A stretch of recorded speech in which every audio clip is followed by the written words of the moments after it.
旧历3月23妈祖生前后，拄好是垦丁旋湖放卵的季节。屏东海生馆合作企业合作，派人插入去海底，直播这旋湖放卵的画面。另外，有民众发现讲，伫后壁湖生态保护区出现规大片的鱼仔蠓，也惊讲这鱼仔蠓会破坏旋湖生态。老师，您刚刚有在讨论那个卵的大小，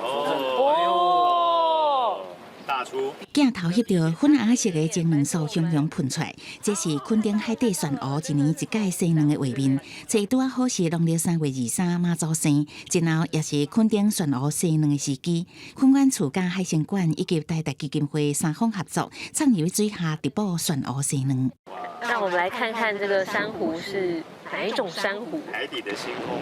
直播分做2阶段进行，迄暗9点半了后，才翕到较侪数量的画面。也因应旋湖生卵，最近袂少创作人落水，互专家提醒爱小心光害伤济，互旋湖忽唔着去影响生态。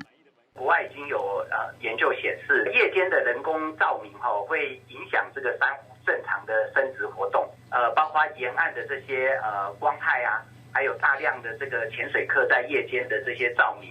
海生馆研究人员陆续伫顶个月29到30观测到旋湖陆续生的精卵数，不过专家嘛发现今年的数量无比去年遐济。